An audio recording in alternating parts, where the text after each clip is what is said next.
Well, welcome one and all. All right, we have made it, week 28.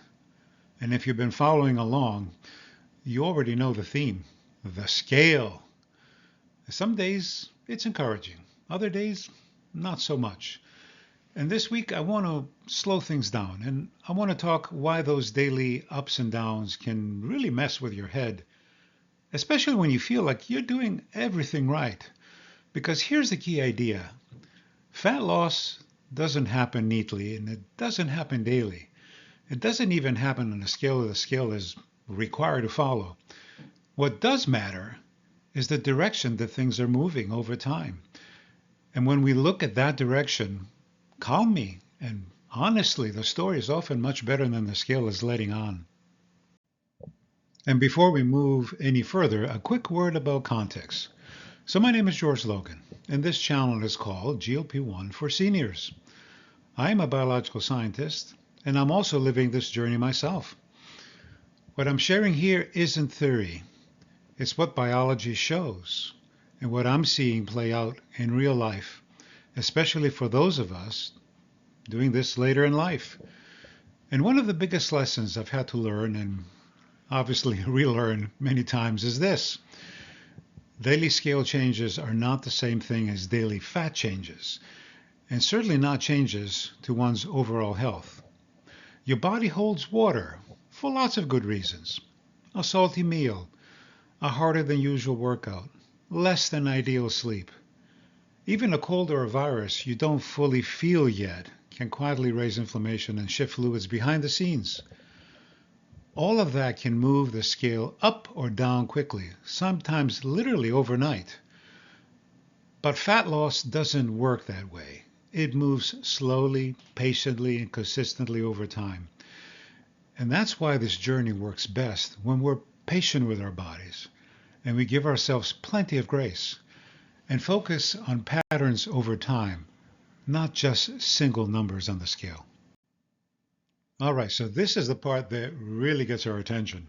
The wobble, or maybe the roller coaster. On the left image, you're looking at a span of days from mid-January into early February. And what you see here are normal daily fluctuations. Half a pound here, sometimes more than a pound there, up and down within just 24 hours. Now look at the right. Well, this is just this past week.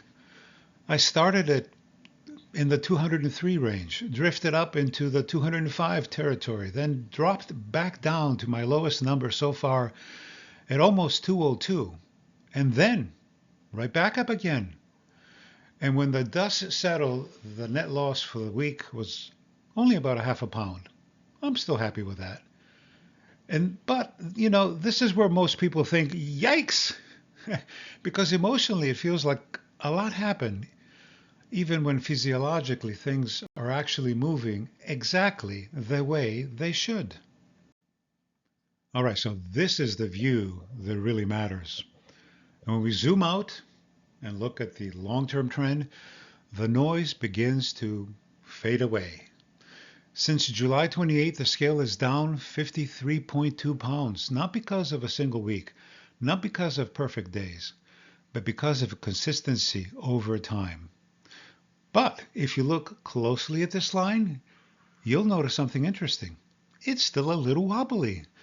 And that's because this isn't just a smooth trend line. It actually shows the daily ups and downs since I track my weight every single morning. So yes, even here, there are bumps. But now those bumps are put in context. And when we step back, things smooth out. What encourages me is that the overall direction has stayed remarkably steady. On average, almost 2 pounds per week of loss has been maintained for a bit over 6 months. Not fast, not extreme, consistent. And this is exactly why seniors especially need to think in trends instead of moments. Daily numbers can wobble, but long-term physiology tells the truth. And now we can look at one more thing, something that really drills down to what is really happening under the hood, so to speak. And this, my friends, is where we finally get to see what the scale cannot tell us. This is where the real story lives, where the meat is, and where the fat is quietly melting away. Okay, I'll just stop here. I'm not going to quit my day job for stand-up comedy. But seriously, this slide matters. What you're looking at here comes from a bioelectrical impedance scale, or BIA for short. I picked this one around Christmas last year, and I'm really glad I did. Now, to be clear, this isn't a DEXA scan, which is the gold standard, and it's not the same as the in-body scans I've shared before from my doctor's office. Those obviously are more precise, but this is pretty darn close. This kind of scale is more than good enough because it shows trends. And that's exactly what we care about here. So on the left image, you'll see muscle mass. Overall, this looks good. Arms and legs are right where they should be. The one area I still need to work on, apparently, is the core. The middle image shows fat distribution. So you'll notice the arms are labeled as fat. And this is a bit of an aberration, and it doesn't fully agree with my in-body scans from my doctor's office. The rest, though, looks pretty darn solid. But what really matters is the image on the right. This shows the trend over many days. And here's what we see. Fat percentage is trending down. Lean mass is stable or even slightly up, which is a big deal for us seniors on GLP-1s. And subcutaneous fat mass is dropping in a very real way. And oh, by the way, it says my metabolic age is 53. I'll take that. Thank you very much. And when this kind of change is happening beneath the surface, an up and down scale isn't a warning sign. It's just background noise. So once we see what's happening under the hood, or better, beneath the scale, the next question becomes, why is it working? And a big part of the answer is still food. Even on GLP-1s, food still matters. And I'll be honest, I'm still learning this myself. More and more, I'm realizing that food is where a lot of the magic really is. Not the magic in a mystical sense, but in a biological one. Food is more than calories. It's more than macros. Food is information. Food is signaling. And in many ways, food is medicine to the body. Protein tells the body to protect lean mass. Fiber slows digestion and supports satiety. And simple, repeatable meals reduce decision fatigue and help us to stay consistent. And what I'm about to show you is exactly that. Something simple, clean, and repeatable. It's not fancy. It's not complicated. Just food that works with your biology and not against it. Well, hello, folks. Here's another recipe, if you will, or something I put together for lunch from George's Metabolic Kitchen. And here's what we started with. We started with some nice veggies. We have some zucchini, bell pepper, onions, and garlic, mushrooms. Threw in some chickpeas there from a can. Still good. And then I had some chicken, grilled chicken, Mediterranean style.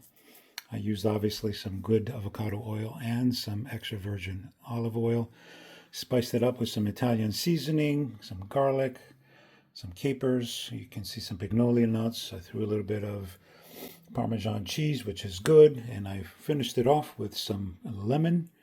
And so this is going to be protein forward, fiber next, good carbohydrates, very good vegetables for total health. And so there you go. Not too difficult. So I'll give you a calculation of what this is going to be in as far as protein and total calories are going to be. But this is something that can be done fairly easily. I threw it together in about 15-20 minutes and included all of the cutting from the board. So there you go. It can be done. And this is a great meal for a GLP-1 therapy. See you in the next one. All right. Well, welcome back, and I hope that was enjoyable to you. What you just saw was a simple, clean, repeatable meal. And it does help to put a few numbers around it. So the plate comes in about 600 calories or so. But more importantly, it's built around a whopping 55 grams of protein. And most of the protein comes from the grilled chicken, with additional protein from the Parmesan, and a meaningful amount of plant-based protein that comes from the chickpeas. And quietly, and even very intentionally, this sits squarely in the Mediterranean-style diet category. So that protein combination sends a strong muscle protective signal as weight comes down. Fat is moderate, about 30 grams, coming mostly from olive oil, avocado oil, the pine nuts, and the cheese. So we're talking about a healthy mix of monounsaturated and polyunsaturated fats. And that fat isn't there to just push calories up. It's there to slow digestion, support satiety, and keep appetite calm and predictable. All right, so carbohydrates are modest, under 30 grams. And they come mainly from chickpeas, onion, peppers, and a small amount from the mushrooms. And the mushrooms are worth a quick note. They're low calorie, high volume, and bring fiber, micronutrients, and bioactive compounds that support metabolic and immune health without adding much to the calorie load. So when the carbohydrates are paired with protein, fiber, and fat, they behave quite very differently than refined carbs on their own. So when you step back and look at this meal, what you see isn't a diet trick. You see a pattern: protein forward, fiber supported, nutrient dense, and easy to repeat. And those are the same patterns that support body composition changes, the ones that we just looked at, and the trends we are continuing to see. So before we wrap up, I want to leave you with a bit of encouragement. If you're watching this and feeling discouraged, maybe because the scale hasn't really behaved this week, I want you to hear this clearly. You're not failing, and you're not broken, and you're not doing anything wrong just because the numbers wobble from time to time. Bodies, especially of older bodies like ours, respond to patience, consistency, and the right signals given over time. And when we work with our biology instead of fighting it, progress follows even when it's quiet. And if these weekly updates are helpful to you, I'd really encourage you to like and subscribe. I'd appreciate that. It really helps this channel to reach other seniors who are trying to do this thoughtfully and sanely. And just a reminder, in addition to these weekly updates, I also put out weekly educational videos, usually one, sometimes two, where we go a bit deeper into the science of metabolic health and vitality for seniors. And if that's your kind of thing, I think you will find these really valuable. And as always, stay curious, be patient with your body, and be at peace. This is George with GLP-1s for Seniors. And God willing, I will see you next time.